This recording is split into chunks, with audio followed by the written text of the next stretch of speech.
আমি গৌতম ভট্টাচার্য, আমার সঙ্গে আমার বহু বছরের তারকা সহকর্মী জয়ন্ত ঘোষাল। জয়ন্তকে আপনারা নিশ্চয়ই সবাই চেনেন রাজনৈতিক সংবাদদাতা হিসেবে। ওর বিস্তার দেশে বিদেশে, রাজ্যে, জেলায়, শহরে, সর্বত্র।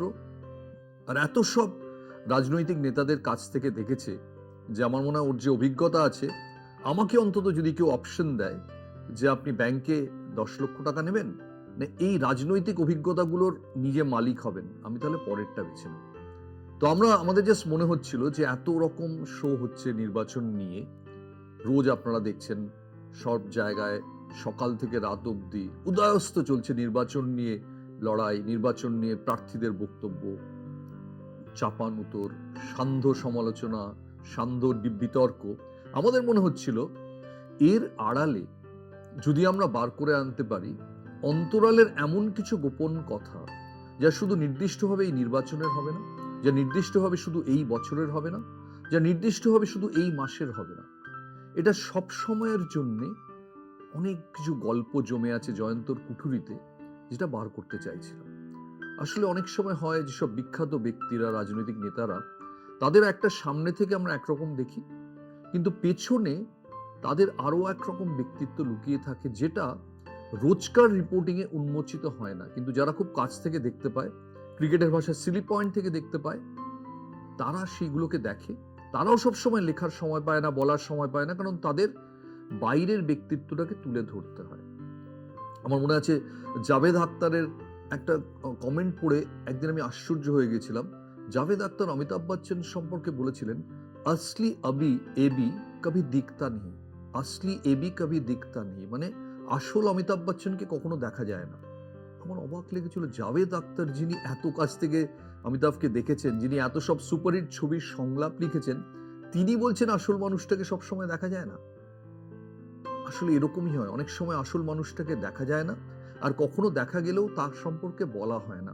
জাস্ট এই ভাবনা থেকেই আমাদের এই নতুন অনুষ্ঠান পলিট্রিক্সের গ্রিন রুম, অর্থাৎ এই পেছনের গ্রিন রুম, মানুষগুলোর গ্রিন রুম, শুধু রাজনীতির গ্রিন রুম নয়, মানুষগুলোর গ্রিন রুম।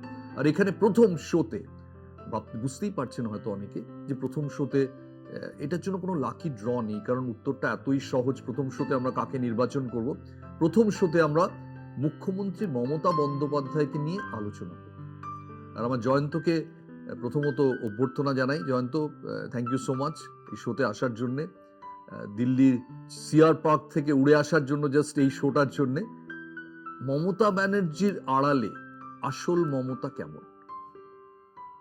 গৌতম, তুমি যে একজন সফল উপস্থাপক সেটার বোঝা গেল যে এই যে জাভেদ আখতারের কথাটা বললে, এই যে বেছে নিলে, আমার মনে হয় যে কোনো রাজনৈতিক বিশিষ্ট নেতা যদি মানে ডিকোডিফাই করতে হয়, তাকে যদি বোঝার চেষ্টা করতে হয়, যেটা তুমি বলছো যে যাকে আমরা জানি না, তাহলে কিন্তু এই সমস্যাটা প্রথম সমস্যা হবে যে একজন সেলিব্রিটি রাজনৈতিক নেতা, তার একটা ব্র্যান্ড তৈরি হয়ে গেছে, সেই ব্র্যান্ডের ভেতরে লুকিয়ে থাকা মানুষটাকে কি কখনো তিনি নিজেও দেখতে পান?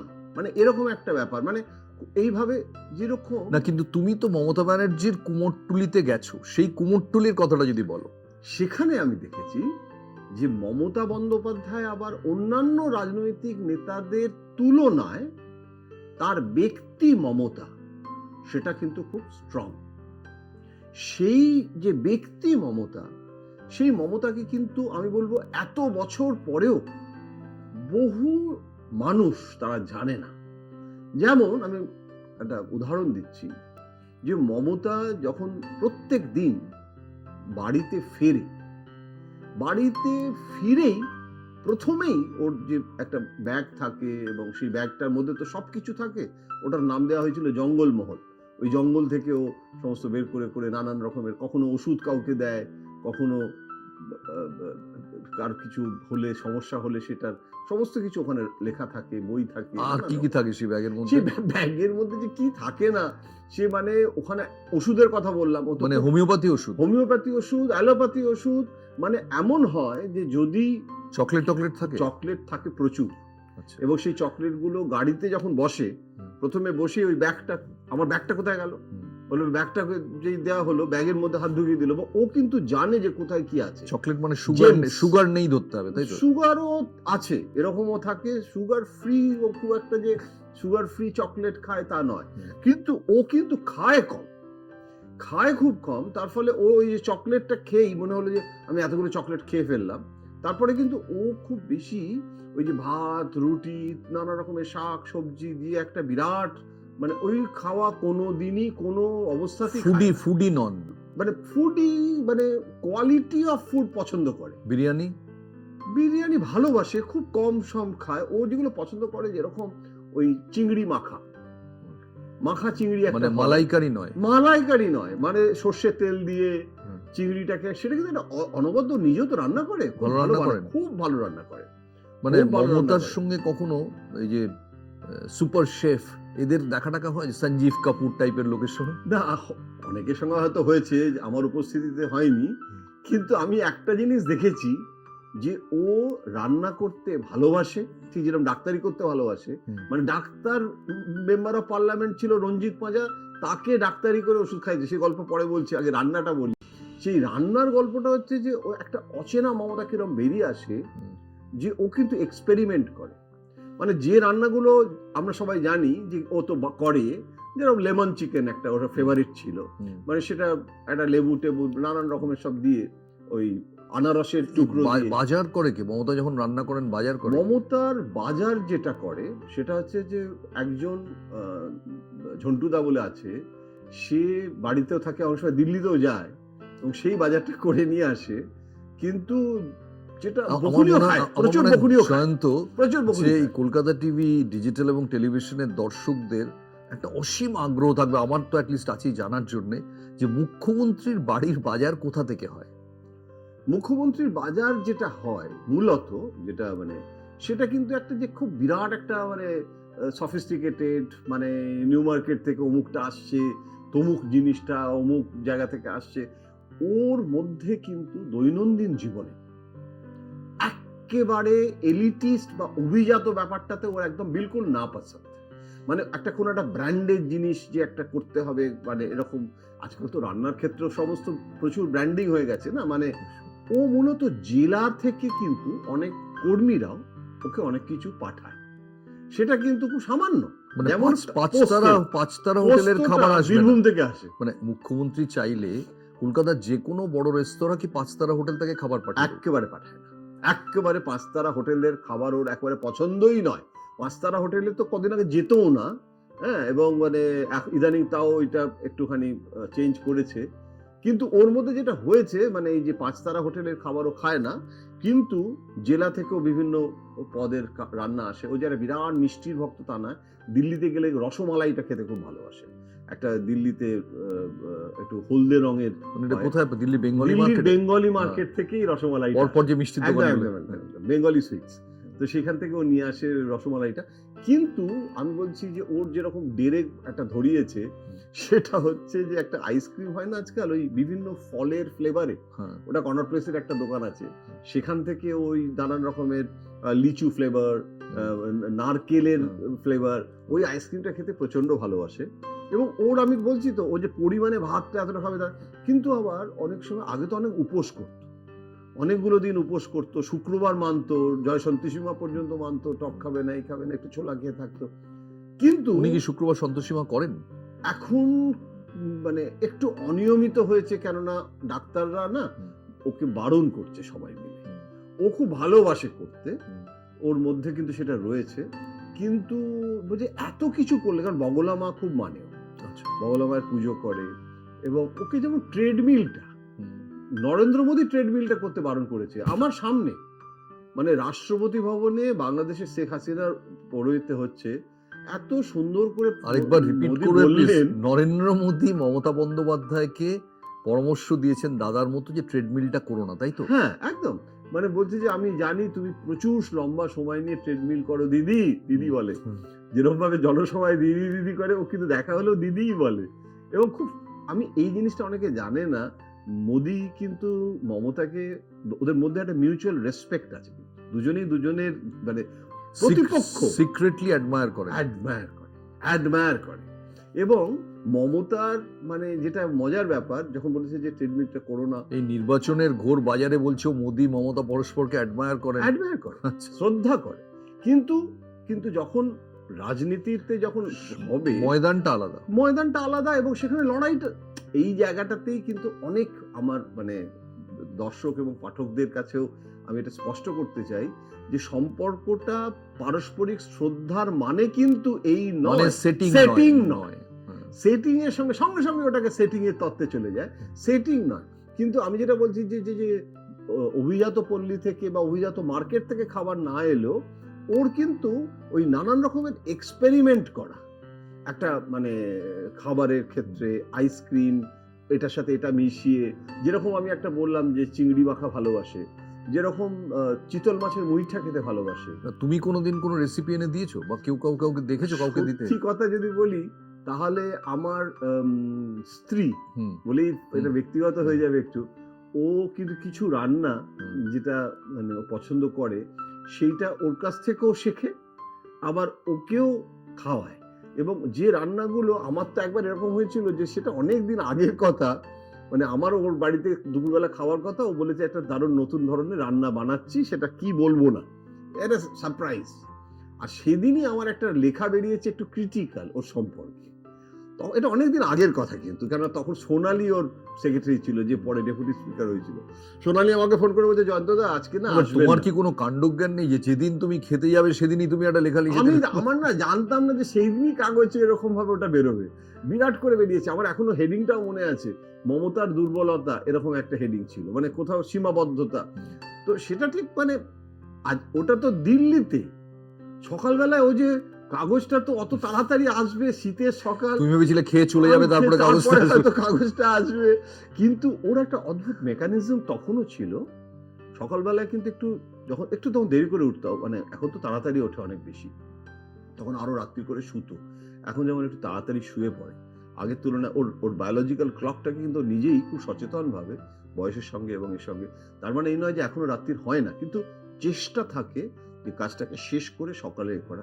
আর ওকে তো কালীঘাটে তো সকালবেলা একটা ভয়ঙ্কর ব্যাপার আছে না, এটা জানে না অনেকে, ওর বাড়ির পাশেই একটা মন্দির আছে, মানে যেটা ওর বাড়ির যেখানটা ঘুমোয় ঠিক তার মাথার কাছে। এখন যেহেতু মন্দির, ওটাকে সরিয়ে দেওয়া যায় না, এবং ওখানে ওটা পাবলিক রাস্তার ওপরে, আর ওখানে একটা ঘন্টা আছে। এখন সকালবেলায় যারা সব বেরোয়, ভোরবেলা থেকে না ওই ঘন্টাটাকে বাজাতে বাজাতে সবাই রাস্তা দিয়ে যায়, প্রণাম করে আর ঘন্টাটা মারে, আর ও ওখানে শুয়ে থাকে, এবং ওই ঘন্টার আওয়াজে ওর ভোর 4টে থেকে ঘুম ভেঙে যায়। মানে ওটাই অ্যালার্ম ক্লক। ও অ্যালার্ম ক্লক, মানে এটা একটা ভয়াবহ ব্যাপার। কিন্তু আমি বললাম যে মুখ্যমন্ত্রী বারণ তো করুন না, চাইলেই মুখ্যমন্ত্রী। ওই ঘর থেকে নিজেকে সরিয়ে অন্য দিকের ঘরে নিয়ে যেত। না, ওর ওই ছোট্ট একটা ঘর, সেই ঘরটাতে যারা গেছে তারা জানে, মানে ওই রকম ছোট ঘর, মানে ওইভাবে যেটা সালমান থাকা। খান দেখে আশ্চর্য হয়ে গেছিল। সালমান খান দেখে আশ্চর্য হয়েছে, অটল বিহারী বাজপেয়ী দেখে আশ্চর্য হয়েছে, মানে কে যারা দেখেছে। এবং আমি মুখ্যমন্ত্রীর তো বাসা বদলের প্রস্তাব এসেছিল, যে একটা পার্মানেন্ট একটা চিফ মিনিস্টারের বাড়ি, না বুদ্ধবাবু গেলেন, বুদ্ধবাবু তখন রাজি হলেন না, না মমতা বন্দ্যোপাধ্যায় গেলেন। আমার মনে হয় যে ওই বাড়িটা, ওই ঘরটা, ওইটাই কিন্তু মমতার সব থেকে বড় একটা ব্র্যান্ড ইকুইটি হয়েছে। আচ্ছা, উনি মানে- কি ওটা কি বাস্তু মেনে করা? না, বাস্তু মেনে একেবারেই না, কারণ তখন তো ওইভাবে হয়ে গেছিল। কিন্তু বাড়ি ওই ঘরটার মধ্যে ঠাকুর, মা, স্বামীজির ছবি তো আছেই, প্লাস সমস্ত ধর্মের ছবি আছে। মানে মজার ব্যাপার, দিল্লিতেও দেখি যে ওর মক্কার ছবি, যিশুর ছবি সবগুলো থাকে। এবং আরো মজার ব্যাপার, কালীঘাটের বাড়িতে কিন্তু রাজীব গান্ধীর ছবি আছে মাথার কাছে এখনো। কংগ্রেস ছেড়ে চলে গেছে, নতুন তৃণমূল কংগ্রেস হয়ে গেছে, এই রাহুল গান্ধী এই কংগ্রেসের সাথে জোট নিয়ে ওরা সিপিএম এর সাথে জোট করেছে, মমতার সবার ঘরে কিন্তু রাজীব গান্ধী আজও উপস্থিত।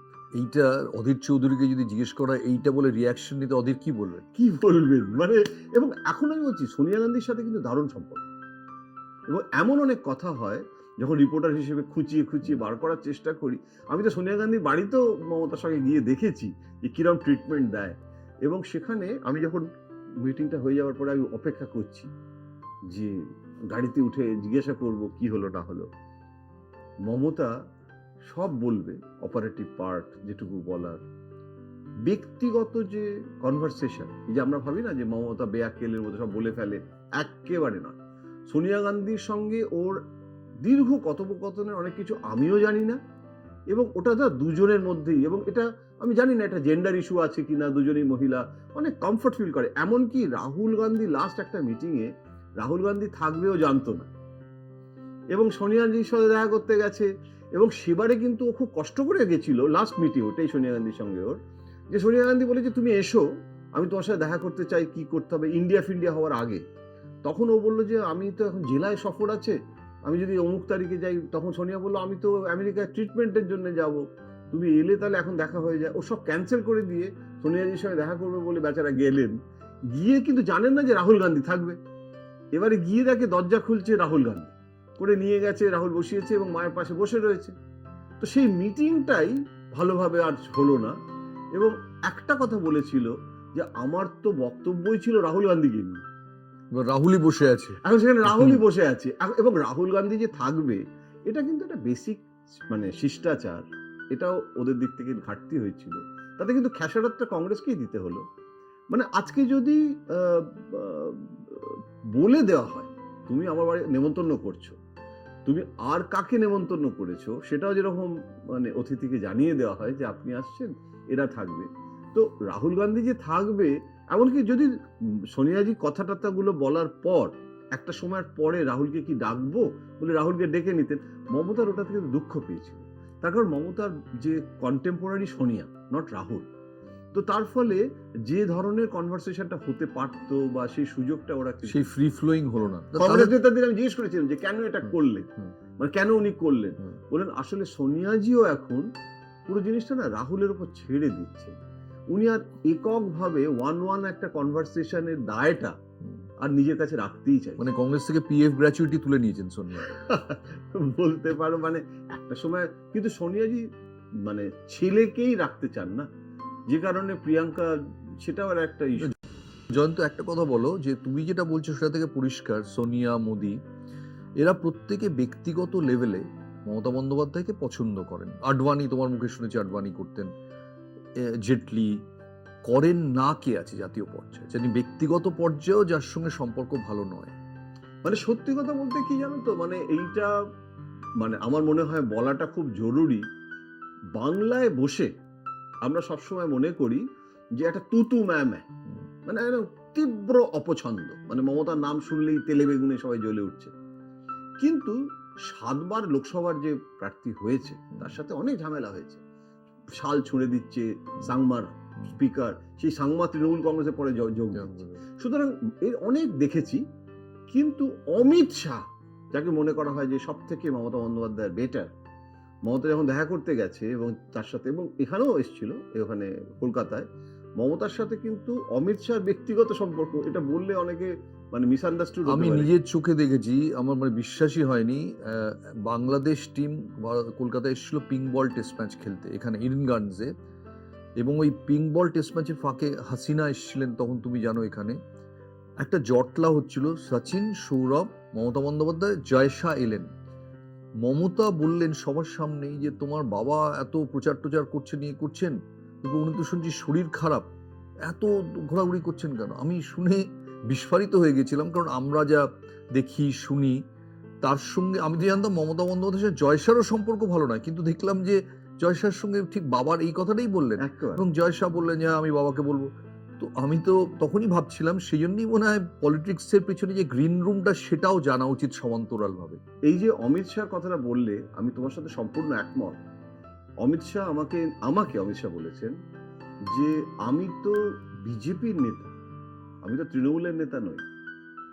আমার বিজেপির নেতা নরেন্দ্র মোদীর অনুগত, আমি একজন সেনাপতি, দলের সভাপতি ছিলাম, এবং কার্যত উনি এখনো দলটাকে, নাড্ডা থাকলেও অমিত শাহর ভূমিকা আমরা সবাই জানি। তো সেখানে অমিত শাহ স্ট্র্যাটেজি করে। তো আমার পশ্চিমবঙ্গে প্যান ইন্ডিয়ান পার্টি হতে চাই, অথচ বাংলায় ঢুকবো না, বাংলায় তৃণমূল কংগ্রেসের বিরোধিতা করবো না, এটা তো হতে পারে না। সুতরাং আমাকে যেন তেন প্রকারেণ ওখানে ক্ষমতায় আসতে হবে, মমতাকে সরাতে হবে, এটা যেরকম আমার লক্ষ্য, এটা তো স্বাভাবিক। তার মানে কিন্তু এই নয় যে আমি মমতা বিরোধী। মমতা আমার কাছে রাজনৈতিক প্রতিপক্ষ, এবং তুমি অবাক হয়ে যাবে, আমি জানি না এখানে সবাই জানে কিনা, খবর হয়েছে কিনা, অমিত শাহ একাধিকবার কলকাতার বৈঠকে বলেছে যে ঠিক যেভাবে মমতা সিপিএম কে তাড়িয়েছে, মমতার মধ্যে যে ক্যারেক্টারিস্টিক্সটা আছে, আমাদের একটা মমতা দরকার। অর্থাৎ আমরা এই মুহূর্তে মমতাকে সরানোর জন্য সেই সিঙ্গেলনেস অফ পারপাস, সেই একবজ্ঞা রাজনীতি, শুভেন্দুর মধ্যে সেই মমতাকে বার করার চেষ্টাটা অমিত শাহ করছেন। তার মানে কি? তার মানে মমতাকে কিন্তু ওই মডেলেই করছে। ওই মডেলেই করছেন তো।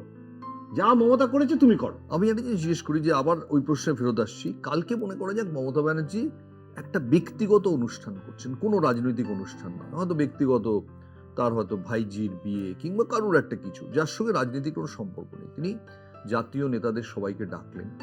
কে মনে হয় আসতে তীব্র অনিচ্ছুক হবেন? আমি ধরে নিচ্ছি মোদি, আডবাণী এরা সবাই সময় যদি পারমিট করে আসবেন, তুমি বলছো সোনিয়া, কি আসবেন না? না, একটা জিনিস হচ্ছে যেরকম কমিউনিস্টরা, আমার মনে হয় মমতার সম্পর্কে যদি সব থেকে বেশি কারোর মানে একটা অ্যালার্জি যাকে বলে, সেটা কিন্তু লেফটের লোকেদের। মানে সীতারাম ইয়েচুরি, প্রকাশ কারাত, সীতারাম ইয়েচুরির তো আছেই, প্রকাশ কারাতের আরো বেশি। মানে এরা হ্যাপি হোলি টেক্সট করবে না, সীতারাম হ্যাপি ইয়েচুরি- হোলি টেক্সট করবে না। না, হ্যাঁ। এরা করবে না। এরা কিছুতেই করবে না। এটা কারণটা কি? এটা- পশ্চিমবঙ্গের ওই ধাক্কা? হ্যাঁ, মানে মমতাই তো পেরেছে না, হুম, আর তো কেউ পারেনি। হুম। আর কিছুটা বিমানদার মধ্যে ফ্লেক্সিবিলিটি আছে, কেননা বিমানদার সঙ্গেও মমতার সম্পর্ক খারাপ নয়। আমি একদিন বলছিলাম যে আলিমুদ্দিন স্ট্রিটে যাব, অনেকদিন বিমানদাকে দেখিনি, মমতাকে বলছিলাম যে আমি একবার ভাবছি যাব। তো আমি আবার টেস্ট করেও দেখছিলাম যে কিরকম রিয়াকশন হয়। আমাদের তো রিপোর্টারদের কাজ। সবসময় এরকম একটা থাকে, বিমানদার কাছে যাবো, বুঝলে, যাচ্ছি, বললে বিশেষ করে না, মানে বললো যে নিশ্চয়ই যাবে। আর বয়স্ক মানুষ, ওনার শরীর টরীর কিরকম আছে, সে একবার ফ্লাইটে দেখা হয়েছিল ইন্ডিগোতে, তারপরে অনেকদিন দেখিও নি ওনাকে। তো এই ব্যাপারটা কিন্তু মমতার মধ্যে কিন্তু একটা সাধারণ ঘরে, এই মমতাটাকে না বাইরে দেখা যায়। আমরা ভাবি যে ওই যে আমরা ওই রণংদেহী মূর্তিটা রণংদেহী দেখি, মূর্তিটাই পেছনে দেখি। স্নেহশীল দিকটা দেখতে পাই। দেখতে পাই না। বিমানদাকে একবার ফ্লাইটে পেছনে বসেছে বিমানদা, মমতা চিফ মিনিস্টার সামনে আছে ওই ফার্স্ট রোতে ইন্ডিগোতে। এবারে বিমানদা যে এয়ার হোস্টেসরা আসছে করছে, বিমানদা মাঝে মাঝে ইংরেজিতে আবার কথা বলতে ভালোবাসে। বিমানদা বলেছে যে গিভ মি সাম কুকিজ। তো মমতা শুনতে পেয়েছে, মমতা এরকম ভাবে ফাঁক থাকে না একটা সিট দুটোর মাঝখানে, ফাঁক দিয়ে বিমানদাকে বলছে, বিমানদা ওই কুকিজ খান না, হ্যাঁ কুকিজ খাবেন না, কুকিজটাতে ভীষণ ক্যালোরি, আর আপনার এইখানে এই বয়সে অত কুকিজ খেতে হবে না, আপনি ওদের বলুন, ওদের কাছে ক্রিম কেকার বিস্কুটও আছে, ওরা দেবে আপনাকে, হ্যাঁ আপনি কুকিজ ফুকিজ এত খাবেন। তো এই যে জিনিসটা, এটা কোনো মুখ্যমন্ত্রী এটা কখনো এরকম ভাবে তার একটা বিরোধী, যেখানে কংগ্রেসের সাথে সিপিএম এর জোট, এটা করতে পারে? আমি মনে করি অসম্ভব ভালোভাবে, মানে একটা জায়গা। কিন্তু বেশ কিছু কমিউনিস্ট নেতা আছে যারা মানে তেলে বেগুনে সবসময় জ্বলে থাকে এবং দেখলেও পাশ দিয়ে চলে যায়, এরকম রয়েছে। সেরকম হয়, অনেকের ক্ষেত্রে হয়। কিন্তু মমতার দিক থেকে বিজেপির একজন মন্ত্রী, তার একটা পশ্চিমবঙ্গের ইস্যু ছিল, একটা সমস্যা কিছু হয়েছিল, তো সেইটা সে মমতাকে জানিয়েছে যে এরকম ভাবে কোনো একটা ব্যক্তি সে কলকাতা, এবং সেটাকে প্রায়োরিটি দিয়ে সঙ্গে সঙ্গে মমতা সেগুলো কিন্তু করে দেয়।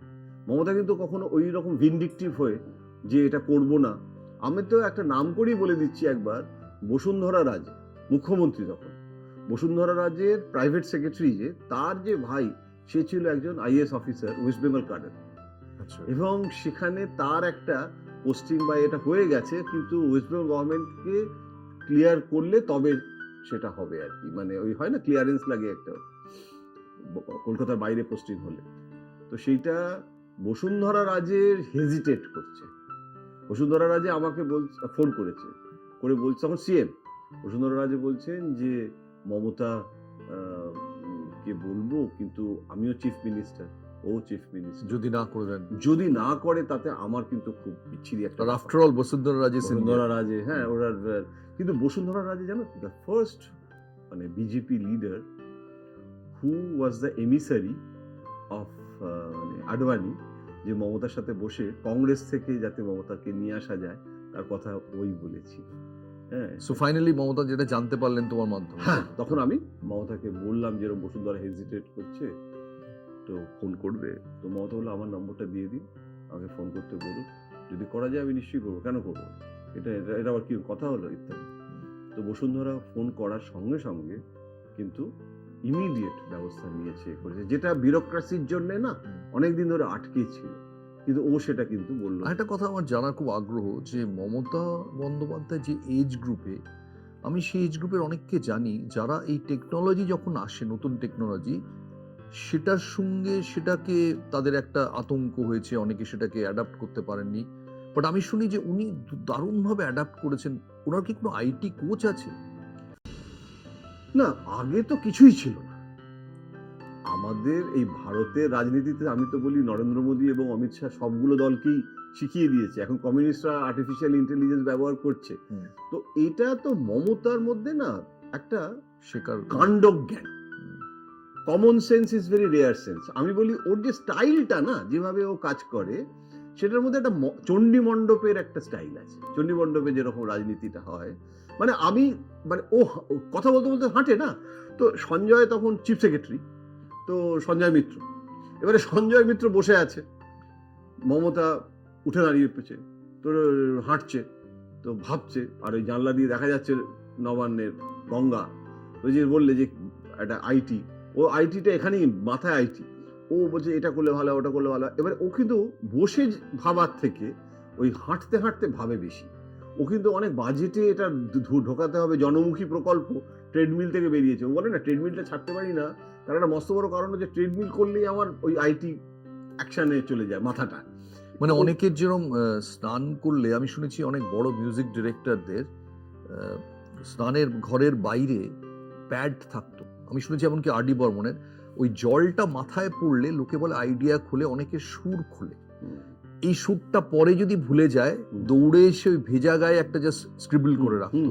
তো মমতা ব্যানার্জি ট্রেডমিলটা কি সেই শাওয়ারটা? একদম খুব ভালো বলেছে, একদম ট্রেডমিল করতে করতে, ছবি আঁকতে আঁকতে, এবং ছবি আঁকাটা কিন্তু একটা সত্যিই প্যাশন, এবং আজকে নয়।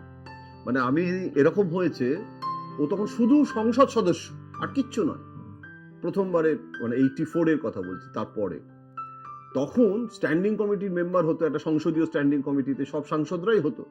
তো ও একটা গুরুত্বপূর্ণ হোমের স্ট্যান্ডিং কমিটির মেম্বার, এবং স্ট্যান্ডিং কমিটি কোনো ব্রিফিং হতো না, তখন ও নতুন সাংসদ, আমরা ধরতাম গিয়ে। তো ও ওইখানে যে কাগজগুলো দিত ওদেরকে, ওইসব তাতে টাইপ করা সব এজেন্ডা পেপার, তার সাইডে যে জায়গাগুলো, দুদিকে এত বড় বড় জায়গা, তাতে সবুজ কালি, আমার এখনো মনে আছে, ওর পেনটা সবুজ মানে কালি ছিল, তাতে ও ওই জায়গাটাতে ভর্তি ছবি এঁকেছে।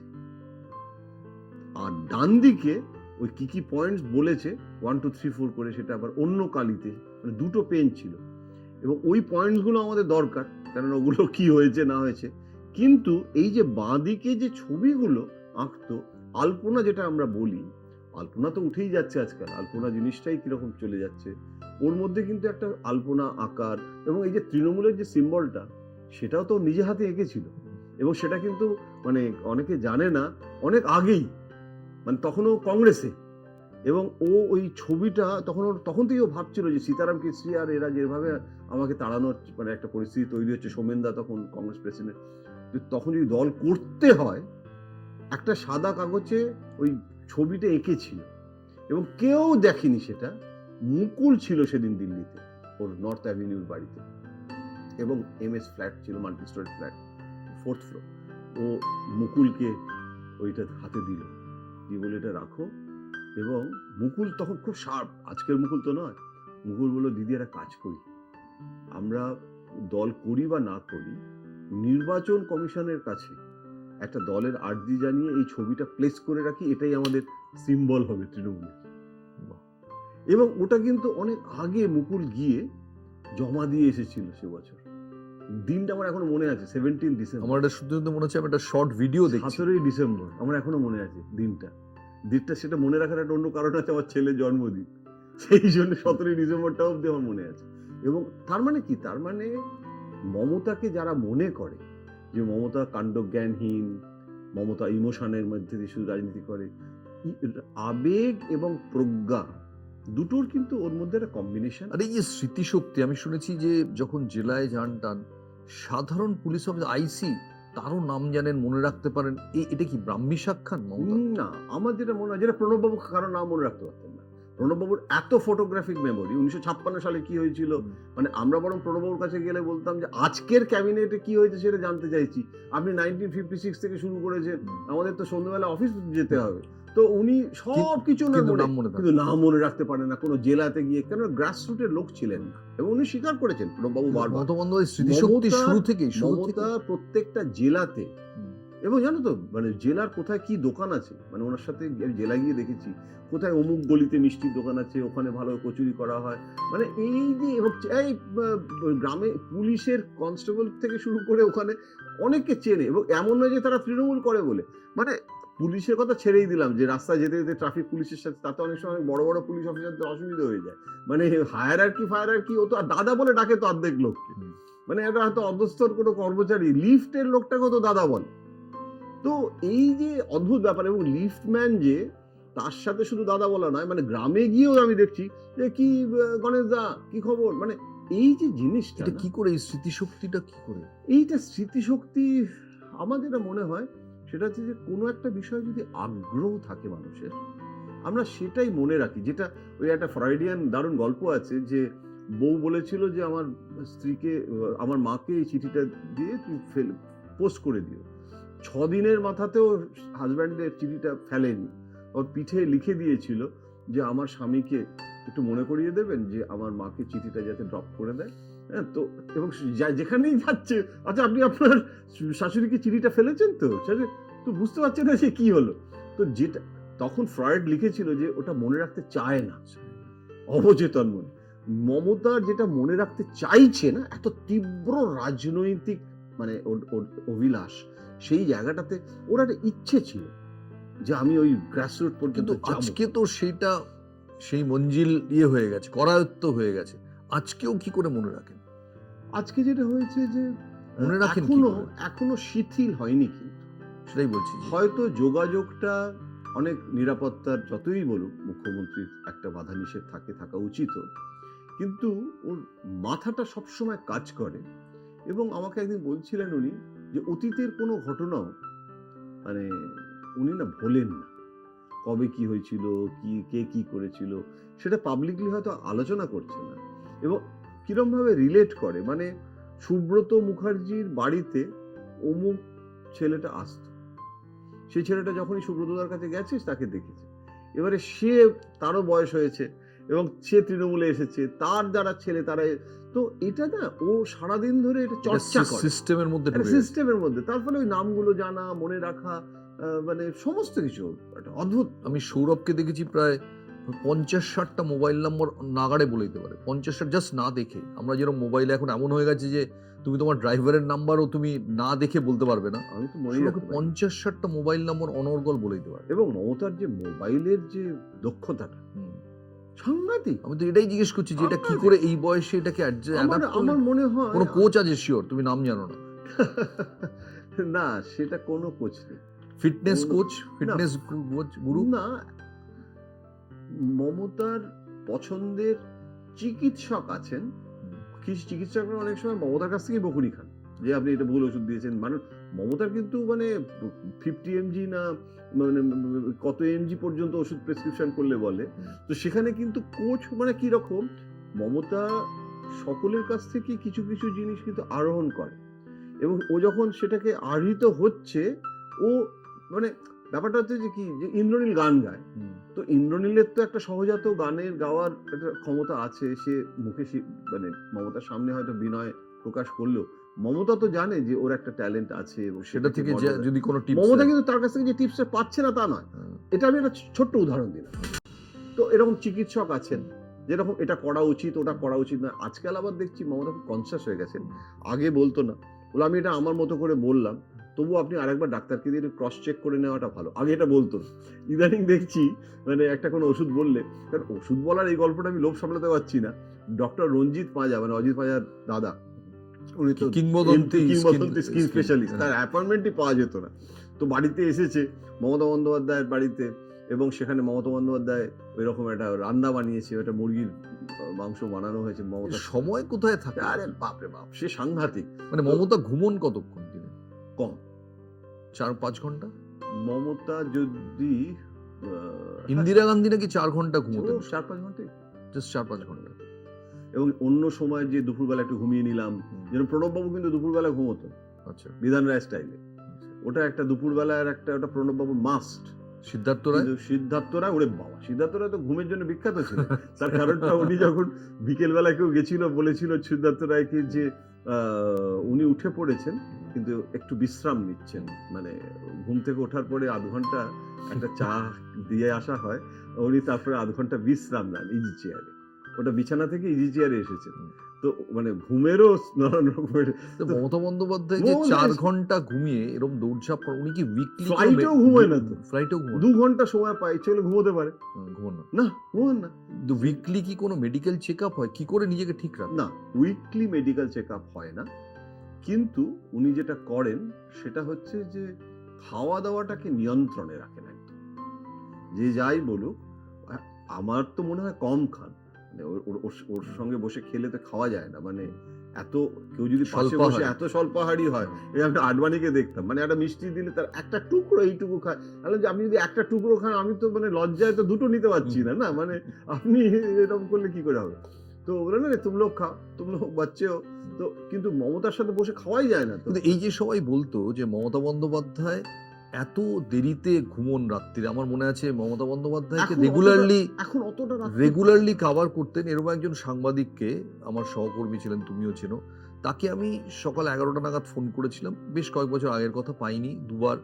তাই বললাম কি ব্যাপার, 11টার সময় ফোন করছি, পুরো ঘুমোচ্ছিলাম, মানে 11টার সময় ঘুমোচ্ছিলে? বলছি আরে বাবা, মমতা বন্দ্যোপাধ্যায়কে কভার করি, ওর সঙ্গে ঘুমোতে যাই, ওইখানে দেরি করে ঘুম থেকে উঠি। এটা কি সত্যি কিন্তু জার্নালিস্টের? না, এটা না, আমি পুরোপুরি একমত নই এই জন্যে যে মমতা কিন্তু অন্তত এখন তো বটেই, আগেও মমতা কিন্তু আর্লি রাইজার ছিল। এমন নয় যে একদম 12টার সময় ঘুমতো। 12টার সময় কোনো মুখ্যমন্ত্রী ঘুম থেকে উঠলে রাজ্য চলে? ওর সারাক্ষণ তো মোবাইল তো টুংটাং করে বাজছেই।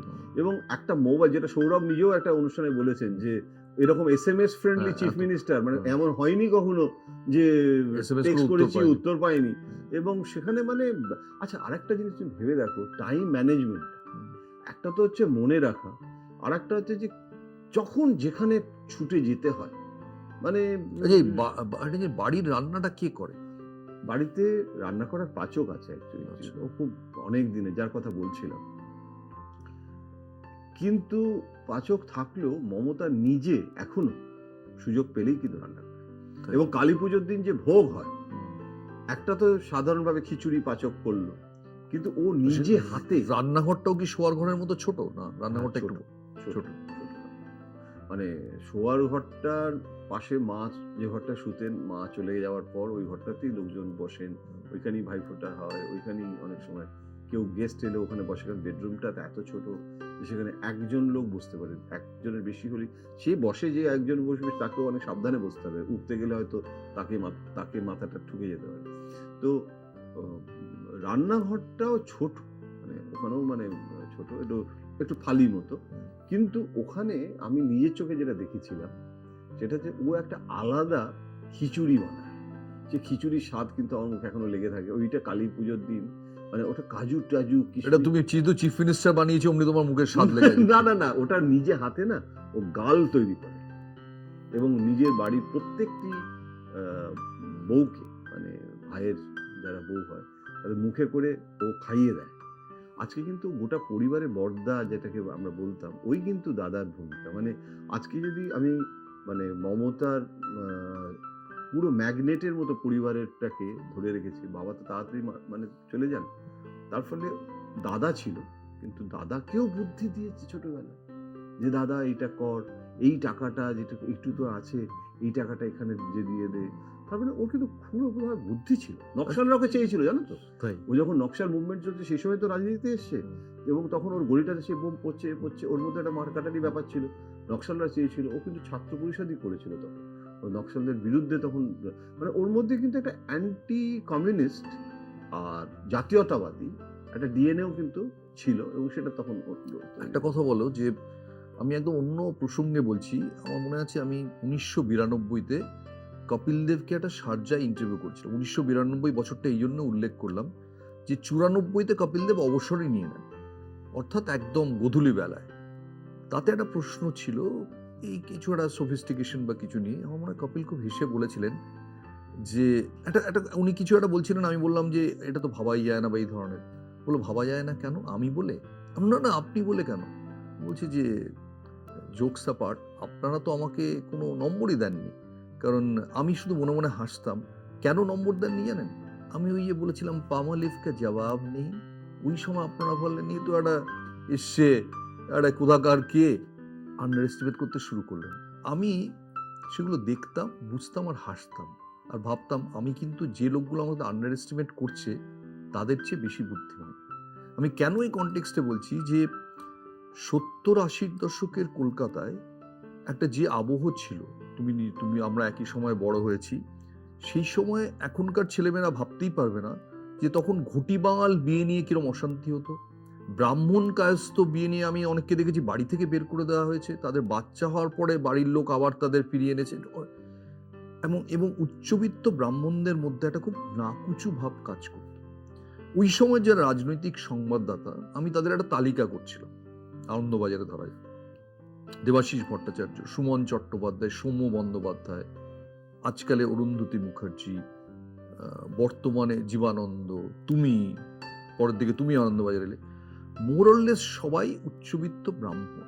কোথাও কি মনে হয় এই যে টালির চালের তলায় থাকা একটা মেয়ে, সে ভালো করে ইংরেজি বলতে পারে না, তথাকথিত সিদ্ধার্থ রায় নয়, সফিস্টিকেটেড নয়, যে প্রোটোটাইপটা বাঙালি দেখে অভ্যস্ত, বিধান রায়, একদম আলাদা, কোথাও কি তাদের এস্টিমেশনে ভুল হয়ে গেছিল কপিল দেবকে আমাদের মাপার ভুলের মতোই? ঠিকই, আমি তোমার সাথে অনেকটাই একমত যে মমতা বন্দ্যোপাধ্যায়ের সব থেকে যেটা বড় বৈশিষ্ট্য সেটা হচ্ছে যে এক কথা ইংরেজিতে যাকে বলে সাবঅল্টার্ন লিডার। মানে ও কিন্তু নিম্ন বর্গের প্রতিনিধি যাকে অভিজাত তন্ত্র গ্রহণ করতে বাধ্য, দ্বিধাগ্রস্ত হয়েছে, দ্বিধাগ্রস্ত হয়ে। মানে এটা অনেকটা সেই চাঁদ বণিকের বাহাত দিয়ে মানে শেষ মুহূর্তে হেরে গিয়ে মানে পুজো দেওয়ার মতো। মানে চাঁদ সদাগরের সেই চাঁদ বণিকের, হ্যাঁ, মানে চাঁদ সদাগর। তো এখন মমতা বন্দ্যোপাধ্যায়, এটা কি তুমিও ব্যক্তিগতভাবে কোথাও একটা বুঝতে, কারণ এরকম মডেল আমরা এর আগে দেখিনি। দেখো মমতা বন্দ্যোপাধ্যায় কিন্তু মমতা বন্দ্যোপাধ্যায়ের আইডেন্টিটি বন্দ্যোপাধ্যায় না। এক্স্যাক্টলি। আমি একটা একদম রিভার্স একটা উদাহরণ দিচ্ছি। নরেন্দ্র মোদী ওবিসি, কিন্তু নরেন্দ্র মোদীর আইডেন্টিটিও কিন্তু ওবিসি আইডেন্টিটি নয়। তার মানে কোথাও একটা রাজনৈতিক নেতারা যখন সফল হন, তার সাফল্যটা ওই কাস্ট ওরিয়েন্টেড নয়, বরং পশ্চিমবাংলায় তো আরো বেশি করে যেটা হয়েছিল, এটা বোধহয় চৈতন্যদেবের একটা অবদান আছে ভক্তি আন্দোলনের, যে যারা নিম্ন বর্গের, আমাদের বলে না যে পশ্চিমবাংলায় জাতপাতটা ওই জন্য খুব তীব্র হলো না চৈতন্যদেবের জন্য, যে এত বেশি নিম্ন বর্গকেও এমপাওয়ার্ড করা হয়েছে। তার ফলে মুখ্যমন্ত্রী যারা এসেছে পশ্চিমবঙ্গে, তারা জ্যোতি বসু, বিধান রায়, সবাই কিন্তু মানে উচ্চ বর্ণের একটা অভিজাত ব্যাপার। সিদ্ধার্থ রায় তো বুদ্ধদেব ভট্টাচার্য। কিন্তু মমতা বন্দ্যোপাধ্যায় যখন মুখ্যমন্ত্রী হচ্ছেন, সেটা কিন্তু একটা ঝটকা, বন্দ্যোপাধ্যায় বলে নয়। এইবারে উনি যে গ্রামের যে ভোট ব্যাংকটা সিপিএম এর হাতে ছিল, আগে কিন্তু সেই গ্রামীণ বাংলার অ্যান্টি সিপিএম সিম্বল হলেন। তখনও কিন্তু কলকাতাটা কংগ্রেসীদের প্রাধান্য ছিল বেশি অভিজাত তন্ত্রের। আমি বলছি না যে লেফটের ছিল গ্রাম, আগে লেফটের স্পেসটাও নিয়ে তারপরে কলকাতা অভিজাত ক্লাবগুলো পর্যন্ত মমতাকে ডাকতে লাগলো। সত্যি কথা বলতে গিয়ে সংবাদ মাধ্যমেও মমতার যে গ্রহণ করাটা, সেটাও কিন্তু দেরিতে হয়েছে। মানে একটা হিউজ পলিটিক্যাল গেম চেঞ্জার হয়েছে। এবং মমতা কিন্তু মজার ব্যাপার, এই জায়গাটা আমার বলতেই হবে, যে নিম্নবর্গের প্রতিনিধি হয়েও কত সহজভাবে অভিজাত তন্ত্রে প্রবেশ করা, এবং সেটাকে নিয়ে হাসাহাসি করতো। সেই বরকত গনিখান চৌধুরী ফ্লাইটে 3-piece স্যুট পরে যেত, আর মমতা স্টাইলে ঝোলা নিয়ে যেত। তখন নতুন এমপি হয়েছে ওই রকম। তো একবার নাকি মমতাকে দেখে বরকতদা বলেছে, hello Mamata, how are you? তখন মমতা নাকি বলেছে যে, দূর বাবা, আপনি এরকম ভাবে হঠাৎ প্লেনে উঠেছেন বলে আমাকে হ্যালো হাউ আর ইউ বলছেন, হাউ ডু ইউ এসব বলছেন কেন বরকতদা? আপনি আমাকে বাংলাতেই বলুন না, প্লেনে উঠেছি বলে কি আমাকে এখন ইংরেজিতে হ্যালো বলতে হবে। তো এটা এটা কিন্তু গল্পটা খুব ইন্টারেস্টিং তোমার প্রশ্নের উত্তরে। তার কারণ ও কিন্তু নিজেকে বদলাচ্ছে না, ও কিন্তু ইঞ্জিরি হয়ে যাচ্ছে না, ও কিন্তু প্লেনে উঠেছি বলে ইঞ্জিরিতে বলতে হবে, বরং লোককে কিন্তু ওকে গ্রহণ করতে হয়েছে, ওর ব্র্যান্ডটাকে। মানে এটা অনেকটা সেই মহাদেবের পলিট ব্যুরোতে বিষ্ণু আর ব্রহ্মার সাথে ঢুকে পড়ার মতো ওর নিজের কিন্তু উত্থান হয়েছে, গিয়ে ও কিন্তু কিন্তু comfortable এই যে হয়েছে। শুরুর দিকে ওকে কেউ সেই অর্থে হাতে নেয়নি, সাংবাদিকরা স্পেশালি, এইটা নিজে কখনো আলোচনা হয়েছে এটা নিয়ে? হয়েছে হয়েছে এবং ও স্বীকারও করেছে। অনেক সময় সেটা, যেরকম সিঙ্গুর যখন হয়েছিল, তখন অভিজাত যে একটা বাঙালি সমাজ এবং সংবাদ মাধ্যম যে টাটাকে আসতে দেওয়া না দেওয়া, ইন্ডাস্ট্রির বিরুদ্ধে করা, তখন সেটা কিন্তু ও বুঝতে পারছে যে গ্রাম আর শহরে দু রকমের ক্লায়েন্ট, Reaction, দু রকমের রিয়াকশন। ও যখন মুখ্যমন্ত্রী হলো, তখন আমাকে একটা ইন্টারভিউ দিয়েছিল আনন্দবাজারে, সেটা 8 কলম লিড হয়েছিল প্রথম পাতায়। ও বলেছিল যে আপনারা আমাকে ভুল বুঝছেন, আমি মুখ্যমন্ত্রী হয়ে প্রথম বলছি যে আমি অ্যান্টি ইন্ডাস্ট্রি নই, আমি শিল্প করব। এবং আমার মনে আছে ওটা বেরোনোর পর নিরুপম সেন শিল্পমন্ত্রী আমার ফোন করেছিলেন, বলে জয়ন্ত, মমতা শিল্প করবে, খুব ভালো কথা, শুভেচ্ছা রইল, দেখো পারো কিনা। একটু ব্যঙ্গ ছিল, কিন্তু যাই হোক, নির্মমবাবু আজ নেই মানে আমার প্রাক্তন মধ্যে, এবং শিল্পমন্ত্রী। প্রাক্তন শিল্পমন্ত্রী এবং আজকে প্রয়াত, আমার সঙ্গে খুবই ভালো সম্পর্ক ছিল, মধুর সম্পর্ক ছিল। সেই কারণে কিন্তু উনি আমাকে ফোন করে কথাটা বলেছিলেন, একটুখানি ব্যঙ্গ করেছিলেন। তারপরে মমতা বন্দ্যোপাধ্যায় এলেন একটা ডিবেটে কলকাতা ক্যালকাটা ক্লাবে, এবং সেখানে এসে, যেটা তুমি বলছো না, ও যে জানে, ও প্রথমেই বললো যে আমি জানি আপনারা আমাকে অনেকে গ্রহণ করেননি সিঙ্গুরের জন্য, আপনাদের মনে হয়েছে যে আমরা এই টাটাকে তাড়িয়ে দিলাম, আমি এটার জন্য অ্যাপোলজেটিক, আমার মনে হচ্ছে যে আপনাদেরও কোথাও একটা আমার সাথে কিন্তু কমিউনিকেশন। এই কথাটা তো মমতা এবং কখনো বলেননি যে টাটাদের তাড়ানোর জন্য আমি অ্যাপোলজেটিক। না, ও যেটা বলেছে, বলছে আমি এটা আপনাদের কাছে, মানে আপনারা যে আমাকে মিসআন্ডারস্ট্যান্ড করেছেন তার জন্য। আচ্ছা, তার কারণটা হচ্ছে যে আমি ওটা করতে বাধ্য হয়েছিলাম, কেন কৃষকদের স্বার্থ রক্ষার জন্য আমাকে একটা অবস্থান নিতে হয়েছিল, কিন্তু আমি শিল্প বিরোধী নই।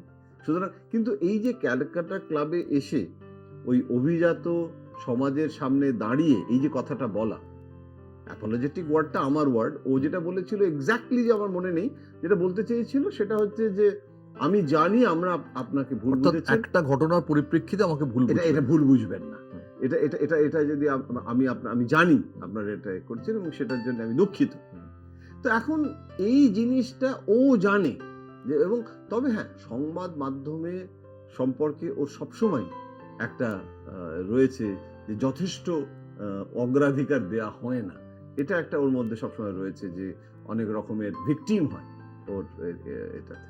কিন্তু আমি একটা জিনিস আমার যেটা মনে হয় যে ভিকটিম, ও যেটা করে সেটা যেরকম ভাবে মিডিয়া অ্যাটেনশন পায়, সেটাও কিন্তু ও জানে যে কি করে, মানে মিডিয়া কেউ কিন্তু কিভাবে প্রভাব বিস্তার করতে হয়, কিভাবে, সেটাও হচ্ছে একটু কম জানে। আমার একটা কথা বলো যে একজন মহিলা, স্পেশালি মহিলা, যে সময় উঠে এসেছেন, এখন অনেক বেশি মহিলারা অনেক বেশি স্বাধীন, স্বশাসিত, সেই সমাজ থেকে তো তখন ওর উত্থান হয়নি। ওর উত্থানের সময়টা আমি যদি একদম 80-র দশকের শুরু বা 60 দশকের একদম শেষ ধরি, সেই সময় থেকে উঠে এসে কোনো রকম আর্থিক কোনো রকম প্রতিপত্তি ছাড়া, কোনো রকম ব্যাকিং ছাড়া এইরকম রাজনৈতিক অ্যাকিউমেন ডেভেলপ করা কি করে পসিবল? মানে কোনো সেই অর্থে কোনো ব্যাকরণ বই নেই, এ নেই।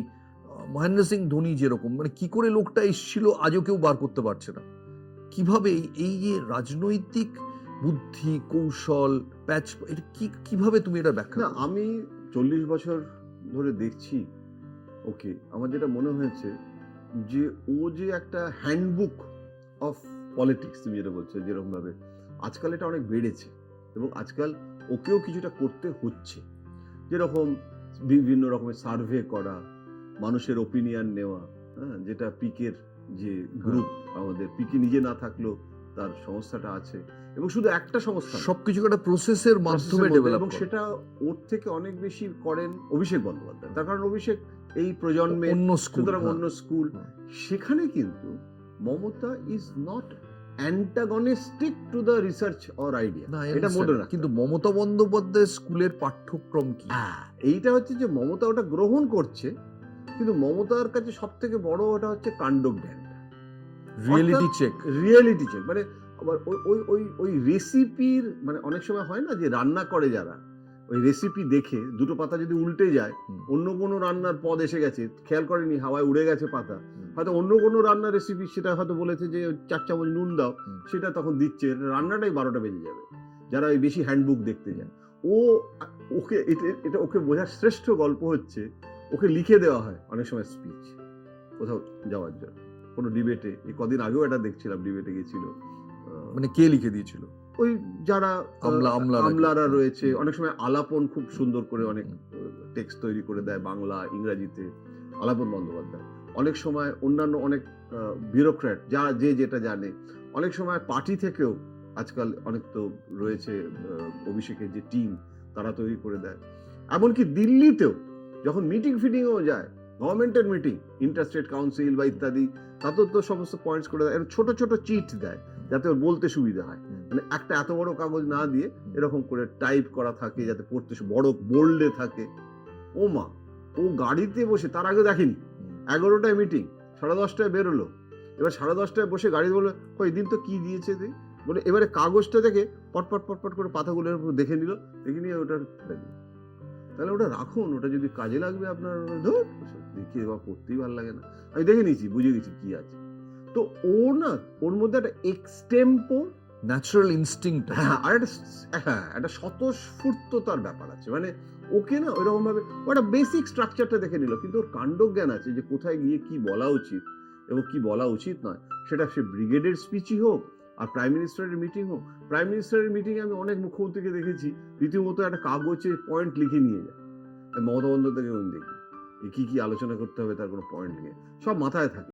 আর আরেকটা জিনিস দেখেছি যে অনেক কাজের কথা কোনো মিটিংয়ে 1 মিনিট লাগে, আর বাকিটা এমনি সোশ্যাল, মানে আর কি টক। হ্যাঁ, সুতরাং ও ওইরকম ভাবে প্রচুর করে মানে যায়। মমতা বন্দ্যোপাধ্যায়ের বাড়িতে আমি ধরে নিচ্ছি যদি সেই বাড়িতে 6টা কি 7টা ঘর থাকতো, তাহলে আজকালকার দিনে ফ্র্যাঞ্চাইজির মতো সেখানে কোনো স্ট্র্যাটেজি রুম বলে কিছু থাকবে না, মাথাটাই স্ট্র্যাটেজি রুম নাকি? একদম, ওয়ার রুম, স্ট্র্যাটেজি রুম, হ্যাঁ, এই সমস্ত কোনো দরকারই নেই। ওর মোবাইলটা যদি না থাকে তাহলে মমতা বন্দ্যোপাধ্যায় পশ্চিমবঙ্গ সরকারের বিরাট সমস্যা হয়ে যাবে। মোবাইল এবং ওয়াইফাই।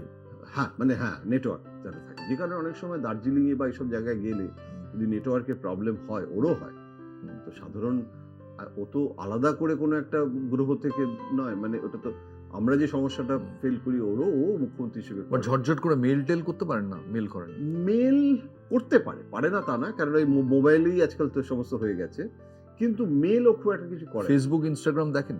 হ্যাঁ, না ফেসবুকটা এখন যেটা হয়েছে, ফেসবুক ইনস্টাগ্রামের যেগুলো ওর দেখা দরকার বা একটু রিলেটেড কেউ দেখিয়ে দেয়। সেগুলো একটু ওকে পাঠিয়ে দেওয়া হয়। এই আজকাল এটা হয়েছে, আগে এটাও ছিল না। কিন্তু ওর ওর কখনো না মজার ব্যাপার হচ্ছে যে ওর একটা ম্যানুয়াল সিস্টেম আছে। হুম। অর্থাৎ ওর সম্পর্ক, ওই যেটা সেই দিল্লিতে আমার মমতার সীমাবদ্ধতা লিখেছিলাম, সেটার কি কোনো ছিল, ওয়ার রুম থেকে কোনো ফিডব্যাক পেয়েছিল? সেটা উপকারী বন্ধু সব সময় থাকে। এইরাই চালাচ্ছে মমতাকে। এটার অনেক সময় কিছু বিপদও হয়, হ্যাঁ, কেননা অনেক সময় হয় কি, ভুলভাল কায়েমি স্বার্থ যদি আসে সেটা ওকে ক্রস চেক করতে হয়, মানে রাজা কর্ণেন্দ্র পশ্চাতি হলে একটু বিপদ হতে পারে, কিন্তু ওর কাছে তো একটা ফিডব্যাক নয়, ওর বিচার করার আছে, ও 10 রকমের ফিডব্যাকটা পায়। মানে এখানে হচ্ছে কি, ও মাঝে মাঝে বিরক্তও হয় যে কাকে আমি ক্যান্ডিডেট করব, বুঝলেন, সেটা তো আমি ঠিক করব। আরে 4 দিক থেকে, সব জেলা থেকে, ওই জেলারই ক্যান্ডিডেট নয়, তার জন্য মতামতটা আমাকে দিদি দেখো এই নামটা মনে হয় বেস্ট হবে। এইটা কিন্তু ওকে এখনো জানানোর সাহস, এখনো এই ফিডব্যাকটা তলা থেকে আসা, আমি মনে করি এটা যদি যে নেতা যেদিন এটাকে বলে দেবে যে পাঠিও না, আমি দেখা করব না, আমি শুনবো না, সেদিন কিন্তু এই সিস্টেমটা, তখন ওই বেশি রিসার্চ কিন্তু এই যে ধরো এখনকার ইয়াংস্টারদের মমতা বন্দ্যোপাধ্যায় সবসময় ফরওয়ার্ড মুভিং, উনি নিশ্চয়ই ভাবেন যে এখনকার যারা ইয়াং, ধরা যাক 18 থেকে 25 কি 16 থেকে 25, এদের সঙ্গে আমার যোগাযোগ যাতে বিচ্ছিন্ন না হয়ে যাবে, এরা সোশ্যাল মিডিয়াতে ভীষণ রকম আসক্ত, এদের উনি কি করে তাহলে তরুণদের সঙ্গে যোগাযোগ রাখেন কি? না, এখন যেটা হয়েছে যে ওনার ফেসবুক পেজ হয়েছে, হুম, পার্টির পেজ হয়েছে, এটার জন্য একটা টিম তৈরি হয়েছে, তারা সেগুলো করছে। কিন্তু মমতা বন্দ্যোপাধ্যায় এখনো এটা যেমন আছে, এবং প্রচুর মমতা বন্দ্যোপাধ্যায়ের ছবি দিয়ে তাদের সমস্ত প্রচার হচ্ছে, যুবকদের সাথে কানেক্টেড হচ্ছে। উনি কিন্তু অনেক বেশি গুরুত্ব দেন যে যুবকদের জন্য যে স্কিমগুলো, একটা সাইকেল দেওয়া হচ্ছে, একটা শিক্ষার লোন দেওয়া হচ্ছে, সেইগুলো কিন্তু ওই সম্প্রদায়ের জন্য তিনি যেটা করছেন, একদম যেটা যেটা গভর্নমেন্ট অফ ইন্ডিয়াও তার অনেকগুলো মানে করেছে, মানে ভালো বলেছে যে কাজগুলো ভালো হচ্ছে, কিন্তু মানে বিজেপির পক্ষে সেটা প্রচার করা নিশ্চয়ই স্বাভাবিক নয়, কিন্তু গভর্নমেন্ট অফ ইন্ডিয়া এই সংখ্যার ক্যালকুলেশনটা কি ওর কাছে সবসময় থাকে? গ্রাম এত, শহর এত, মানে এই সংখ্যার যে একটা নিজস্ব ব্যাকরণ। হ্যাঁ মানে থাকে, 100% থাকে। ও মুখস্থ বলে দেবে যে ওপর থেকে নিচ অব্দি যে শুধু 42টা না, ও বিধানসভার প্রত্যেকটা আসনের নাম, কে কোথায় প্রার্থী, কে কোথায় হেরেছিল, সেখানে কত পপুলেশন কিরম আছে, এমনকি মাইনরিটি, আমরা যে কথা কথা বলি না যে 30% মুসলিম, 30% মুসলিম তো গোটা রাজ্যের বা 42টা আসনে 30% নেই, কোথাও 98%ও আছে, কোথাও 10%ও আছে, গড়ে 30%। ও কিন্তু ওই যে ব্রেকআপ গুলো যে কোথায় কতটা, সেটাও কিন্তু জানে। ওই 84 সাল থেকে রাজনীতি করতে করতে জেনেছে, কিন্তু এটা কিন্তু একটা ট্রায়াল অ্যান্ড এরার হয়েছে, জীবনে একবার হেরেওছে, সুতরাং ওর জীবনের অভিজ্ঞতা থেকে অনেক বেশি। আর এই যে প্রত্যেকবার কোনো না কোনো একটা অদ্ভুত করে চমক দেওয়া, যেবার প্রথম মিমি নুসরাত কেউ ভাবিনি, জানতোই না, আমরা কেউ জানতাম না, এন্টারটেনমেন্ট কভার করো মানে ভাবিনি, ইউসুফ পাঠান কেউ মানে কল্পনাও করেনি, হারু জিতু পরের প্রশ্ন। আমি জাস্ট বলতে চাইছি যে এই যে হঠাৎ করে একটা মুভ দেওয়া দাওয়া বোর্ডে, যে কেউ বোঝার আগেই একটা মুভমেন্ট হয়ে যাচ্ছে, এই মাইন্ডটা কি সারাক্ষণ এই ওয়ার্ক করে এই স্পিডে? একদম করে, মানে কি, আমার মনে হয় 24x7 মানে পুরোটা দিন ভাবে যে কোথায় কাকে দিলে ভালো হয়, কোনটা কি করলে ভালো মমতা হয়। নিজে দাবা খেলেন না, দাবা খেলেন না, কিন্তু নিজে দাবার চাল দেন। দাবার চাল দেন, এবং যেটা করেন উনি, হয়তো ওই ওই যে বাজনাটাকে কি বলে, ওই যে ক্যাসিও, ওই যে যন্ত্রটা হারমোনিয়ামের মতো, পিয়ানো, না হারমোনিয়াম, সিনথেসাইজার। সিনথেসাইজার মানে ওটা, হ্যাঁ। তো আগে ক্যাসিও লেখা থাকতো একটা, তো সেই সিনথেসাইজারটাতে হয়তো গাইছে কোনো মানে রবীন্দ্রনাথের গান বাজাচ্ছে, গাইছে না, এরকম বাজাচ্ছে, আর ভাবছে হয়তো যে তাহলে সাধন পান্ডে মারা যাওয়ার পরে ওই সিটটায় তাহলে কাকে দেওয়া উচিত। সারাক্ষণ মানে একবার একটা ঘটনা হয়েছিল, দার্জিলিং এ গেছিল, কাঞ্চনজঙ্ঘায় সূর্য উঠছে, সেই দৃশ্যটা উপভোগ করা হচ্ছে কাঞ্চনজঙ্ঘায়, এবং সবাইকে চা ফা খাওয়ানো হচ্ছে। তো হাঁটে না, দার্জিলিং গিয়ে বিপুল হাঁটতে হয়, তোর সাথে এটা একটা বিরাট সমস্যাও হয় আমার, মানে সাংবাদিকদের ফিট থাকতে মানে না থাকলে মুশকিল হয়ে যায়, এবং জোর করে হাঁটা হবে, আমলাদেরও ফিট থাকতে হবে। ভালো, কিন্তু ওইখানে গিয়ে সূর্যোদয় সব দেখে টেকে ওর মাথায় কিন্তু কাজ করছে যে আচ্ছা এই বলে কি সঙ্গে কে ছিল, অরূপ বোধহয় ছিল, অরূপ ওই মারা গেল, ওদের ফ্যামিলির কিছু ক্ষতিপূরণের দেওয়া হয়েছিল। আমি তখন বললাম যে আরেকটু 10-15 মিনিট এই কাঞ্চনজঙ্ঘায় এখন সূর্যটা উঠেছে, সূর্যাস্তও নয় যে দুর্বৃত্তদের কথা মনে হবে, কমপ্লিটলি ডিফারেন্ট। ওই উপভোগটা যে করছে না তা নয়, ও তো কবিতাও লেখে, সূর্যোদয় সূর্যাস্ত সব ঠিক আছে, কিন্তু ওর কাছে কিন্তু ওই যে তুই বললি কি করে মনে রাখা, কি করে এটাই একটা মানে মিস্ট্রি, যে ওইখানে আছে কম্পেনসেশনটা অ্যানাউন্স করে দিয়েছিলাম আমি, তো তারপর দার্জিলিং চলে এলাম, আচ্ছা যে মারা গেছে ওদের বাড়িতে গেছে তো টাকাটা, দেখ দেখ দেখ, এরকম মানে আমি গাড়ি করে যাচ্ছি, গঙ্গাসাগর মেলা হয়ে গেছে, তখন কানন হচ্ছে মেয়র মানে আমাদের শোভন চট্টোপাধ্যায়, সামনে দিদি বসে, আমি আর কারণ গাড়ির পেছনে, চকলেট ফকলেট দিল প্রথমে উঠেই, সমস্ত ওই ড্যাশবোর্ড থেকে জেমস আর ক্যাডবেরি সেসব হলো করে যেতে যেতে, এবার ওই বাবুঘাটের ওই নেতাজি ইন্ডোরের ওখান দিয়ে গিয়ে গাড়িটা যাচ্ছে, কানন এটা কবে হয়ে গেছে, সাগরটা কবে যেন শেষ হয়ে গেল, তো কারণ বুঝতে পারিনি কেন বলছে যে এ তো অনেক দিন হয়ে গেল, প্রায় 10 দিন হয়ে গেল, তো 10 দিন হয়ে গেল এখনো গঙ্গাসাগরের এই ফেস্টুন আর এগুলো খুলিসনি কেন, কর্পোরেশন কি করছে, ও বুঝতে পারেনি যে ও তো 10 ও আরো দেরি করছে, অনেকদিন হয়ে গেছে, বলছে অনেকদিন হয়ে গেছে, তাহলে এটা কি আমার কাজ এইগুলো খোলার, রেড রোড থেকে শুরু করে কি নোংরা হয়ে রয়েছে, ও তো হয়ে গেছে, গঙ্গাসাগর হয়ে গেছে, এবার এগুলো খোলো। তো তার মানেটা কি? তার মানেটা হচ্ছে যে ওর মধ্যে কিন্তু সারাক্ষণ এটার একটা মজা আছে কিন্তু। মানে দেখুন, অর্থাৎ স্ট্র্যাটেজি কিলবিল করছে সারাক্ষণ। সারাক্ষণ ধরে ভাবছে যে কি করলে কি হয়, এটাতে ব্রেন টায়ার্ড হয়ে যায় না? অর্থাৎ স্ট্র্যাটেজি কিলবিল করছে সারাক্ষণ। সারাক্ষণ ধরে ভাবছে যে কি করলে কি হয়, এটাতে ব্রেন টায়ার্ড হয়ে যায় না? টায়ার্ড হয়, এবং সেই টায়ার্ডনেস থেকে বেরোনোর জন্য ওর ২-৪টে মানে গল্প করার কিছু লোক দরকার হয়, যাদের সাথে হয়তো গল্প করে, যাদের সাথে কথা বলে, ঝগড়াঝাটিও হয়। আবার এই তুই আমার খেতে দিলি না, আমি কখন এসেছি লতা। হ্যাঁ, কিন্তু এই যে একটা মধুর একটা যে সম্পর্ক, তারপরে ওই লতা এবং মানে অভিষেকের মায়ের কথা বলছি, ওরা দুজনে অনেক সময় গল্প করে। এই রিলেশনশিপ গুলো না বাইরে থেকে বোঝা যায় না। এগুলো ওকে ডিস্ট্রেস করে অনেক জিনিস।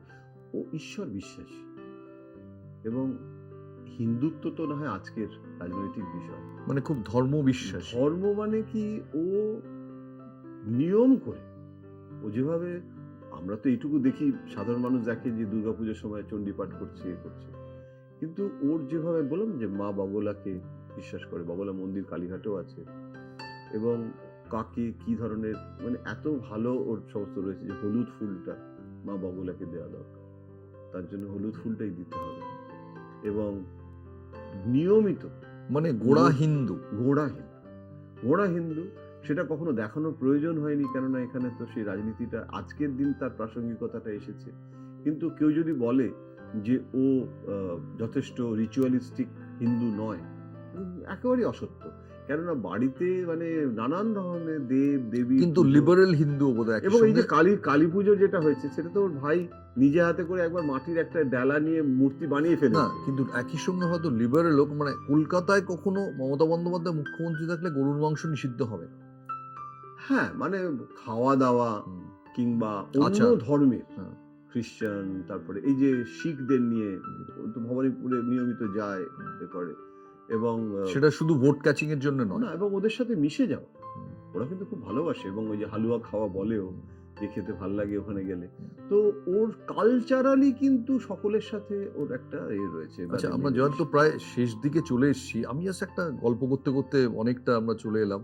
আমি জাস্ট একটা বোঝার চেষ্টা করছি, আমরা যে কোনো সিচুয়েশনে যখন কোনো অধিনায়ক বা কোনো একটা ইন্ডাস্ট্রি লিডার, রাজনীতির লিডার, এন্টারটেনমেন্ট লিডার যখন কোনো সিদ্ধান্ত নেন এবং সেই সিদ্ধান্তটা সফল হয়, তখন আমরা বুঝতে চেষ্টা করি যে তার রেসিপিটা কি, কোন রসায়নে সিদ্ধান্তটা এলো। আমি একটা ইনসিডেন্টের কথা বলছি, যে 23শে জানুয়ারি নেতাজির 125তম জন্মদিন ভিক্টোরিয়া মেমোরিয়ালে আয়োজিত হচ্ছে। আমি ওটা দেখতে গেছিলাম। নরেন্দ্র মোদী প্রধানমন্ত্রী, তিনি সম্ভবত প্রধান অতিথি ছিলেন, মমতা বন্দ্যোপাধ্যায় ছিলেন। এবার মানে সেই সময় আমার মনে হচ্ছিল যে ভিক্টোরিয়া মেমোরিয়ালটা কার্যত একটা ক্রিকেট মাঠের চেহারা নিয়েছে, যেরকম একটা চিৎকার চেঁচামেচি, এবং স্পেশালি ইলেকশনের আগে সেই সময় বিজেপি চিৎকার এটি হচ্ছে, এবং আগে থেকেই হচ্ছিল, জয় শ্রীরাম সব এটি হচ্ছিল প্রধানমন্ত্রী। এবার মমতা বন্দ্যোপাধ্যায় যখন বক্তৃতা দিতে এলেন, তখন আমি খুব সামনের দিকে বসেছিলাম। প্রসেনজিৎ এখানে, ইন্দ্রাণী হালদার, এই সব একটা একটা গ্রুপ, বিক্রম ঘোষ আমার পাশে, এবং আমি আবার বলছি যে যেন মনে হচ্ছে যে কলকাতা শহর বলে মনেই হচ্ছে না, প্রায় এরকম একটা ছবি, এবং মানে মনে হচ্ছে প্রায় এরা এক্ষুনি মাঠে নেমে পড়তে পারলে হয়, এরকম একটা জায়গায় মমতা এলেন। এসে জয় শ্রীরাম হলো। আমি ভাবছিলাম যে এই সিচুয়েশনে উনি কি করবেন, কারণ এটার জন্য তো উনি তৈরি ছিলেন না। মমতা বন্দ্যোপাধ্যায় বললেন যে আমি এর প্রতিবাদে বক্তৃতাই করব।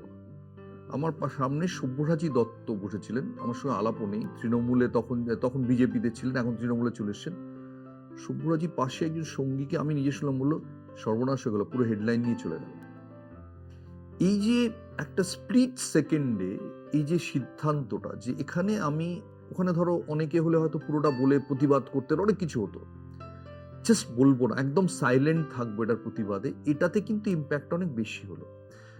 এই অ্যাকিউমেন্টটা কি করে একজন রাজনীতিবিদ রপ্ত করে? আমি একজন রাজনৈতিক এত নাম করা সংবাদদাতা হিসেবে জিজ্ঞেস করছি যে how do you explain this? না, আমার যেটা মনে হয় যে এটার মধ্যে না, ওই যে তুমি অন্য একটা কোন আলোচনার সময় আমাকে বারবার বলছিলে যে 4 জনকে সুযোগ দেওয়া হলো, তার মধ্যে একজন পারে, তিনজন পারে না। তুমি কোনো একটা খেলার গল্পে আমাকে বলছো ভিভিএস লক্ষ্মণের ভাই সম্পর্কে। সেটা বলতে পারো? মানে হ্যাঁ। এখানে আমি কি বলবো? হ্যাঁ, বলো বলো না, বলো। তা কিছুই না, সেটা হচ্ছে যে আমি তখন সচিন টেন্ডুলকারের উপর একটা বই লিখছিলাম। তো তখন প্লেনে ওই বইয়ের ইন্ডিগো ফ্লাইটে বইয়ের কাটাছেড়া করছিলাম। তো একজন ভদ্রলোক আমার পাশে ছিলেন, উনি আমায় বললেন, আমি just curious, what are you doing, please don't mind. I said no, I won't mind, I am just doing a book on Tendulkar, so I am going to Bombay to just show him the final manuscript. তখন উনি বললেন যে, but I'm just again curious, what exactly are you writing? I said, just I'm trying to present a different face of Tendulkar. উনি বললেন যে, না, আমি just জানতে আগ্রহী, আমি বইটা পড়বো যে সচিন কেন সচিন হলো। আমি বললাম যে, তো বিকজ ডিসিপ্লিন, ট্যালেন্ট, পরিবার, এই সব কিছু নিয়ে। উনি বললেন যে, এগুলো তো সবই ওর দাদারও ছিল, দাদাও একই ক্রিকেট মিলিউয়ের মধ্যে বড় হয়েছে, দাদারও একই বাবা, একই পরিবার, সবকিছু, দাদাও ক্রিকেট খেলতো, তাহলে দাদা সচিন হলো না কেন? আমি বললাম যে, হয়তো ট্যালেন্ট সেরকম ছিল না। ওনার দাদাও তো জুনিয়র লেভেলে ভালো ক্রিকেট খেলতো, হলো না কেন? কেন হলো না জানেন? বিকজ ও সচিনটাই হওয়ার ছিল। সচিন ওইটা শুধু ওই পরিবেশ আর ইয়ে বলে আপনি যা বলছেন সেটা নয়। বলে উনি নিজের পরিচয়টা দিলেন, বললেন, আমি ভিভিএস লক্ষ্মণের মাসতুতো ভাই, আপন মাসতুতো ভাই, আমি একজন ইঞ্জিনিয়ার। আমরা তিনজন, আমি, আমার খুড়তুতো ভাই আর ভিভিএস, আমরা একই সঙ্গে ট্রেনিং করতাম, তিনজনই ভারতের হয়ে খেলার স্বপ্ন দেখতাম। আমি হয়ে গেলাম ইঞ্জিনিয়ার, আমার ভাই হয়ে গেল ডাক্তার, আর দেখুন ভিভিএস ইন্ডিয়া ক্যাপটা পেল। একই ট্রেনারের কাছে একই সময়ে ট্রেনিং করেছি, because he was destined to play for it. এই ঘটনাটাই হচ্ছে আমার দিক থেকে উত্তর, কেননা আমার মনে হয়েছে যে এটাই মমতা হওয়ার ছিল। আমি একটা ছোট্ট অ্যাড করছি এটাতে, কদিন আগের কথা। তুমি যেরকম ওই ভিক্টোরিয়া মেমোরিয়ালের অনুষ্ঠানের কথা বললে, যেদিনকে নরেন্দ্র মোদী রাম মন্দিরে গিয়ে ওই বালক রামের প্রতিষ্ঠা করলেন, গোটা দেশ জুড়ে একটা ব্যাপার। মমতা সেটার কোনো বিরোধিতাও করেননি, আবার কোনো একটা বিরাট করে একটা হইচই করেননি। সেদিন ওই পার্ক সার্কাস পর্যন্ত সর্বধর্ম সমন্বয়ের একটা সাম্প্রদায়িক সম্প্রীতির মিছিল করলেন, এবং সবাইকে নিয়ে। এবং সেটা কিন্তু আগে থাকতে প্ল্যান করা নয়, ওটা হঠাৎ ওই সকালবেলা থেকে টিভিতে রাম রাম রাম দেখতে দেখতে ওনার মনে হলো যে উইদাউট কাউন্টারিং রাম, আমরা এখানে একটা সামথিং নিউ করি, যেটা কমিউনাল হারমোনি, মানে আমি শুধু রাম না, রাম প্লাস আল্লাহ, রাম প্লাস যিশু প্লাস আল্লাহ করে দিল এটা। দিল্লি থেকে জয়রাম রমেশ, আমার খুব ঘনিষ্ঠ, আমাকে বলল যে এটাই যদি আগে থাকতে একটু কথা বলা যেত, তাহলে তো আমরা গোটা দেশে এই প্রোগ্রামটা ইন্ডিয়াতেই প্রোগ্রাম করলে কত ভালো হতো, যে একটা কমিউনাল হারমোনির ওই একই দিনে আমরা কোনো বিরোধিতা না করে পাশাপাশি করতাম। তো সেটা মমতা মাথা থেকে এসছে না, এটা তো রাহুল গান্ধীর মাথা থেকেও আসেনি, আর কারো মাথা থেকে আসে। এটা হচ্ছে অফ স্টাম্পের বাইরের বল না খেলে স্টেটমেন্টটা। এইটা কিছু আমার এটা ইমরান খান বলেছিলেন যে, লোকে বলে যে মারার বল মারাটাই আক্রমণ, অনেক সময় ছাড়াটাও আক্রমণ। বাহ, খুব ভালো কথাটা। আজকে এই পর্যন্তই থাকলো। জয়ন্তের সঙ্গে কথা বলতে বলতে আমার মনে হচ্ছে যে আজকে পুরো সন্ধ্যেটাই বোধহয় চলে যাবে ওর সঙ্গে কথা বললে। পরে আবার হয়তো কখনো ফিরে আসবো, বাট আপাতত অন্য এপিসোড নিয়েও আসবো সামনে। সবাই ভালো থাকবেন। জয়ন্ত, অনেক ধন্যবাদ এত সব অন্তরঙ্গ কথা বলার জন্য পলিটিক্সের গ্রিন রুমে। আমার সত্যিই মনে হচ্ছিল আমি গ্রিন রুমের মধ্যে বসে আছি একটা কফির কাপ হাতে নিয়ে।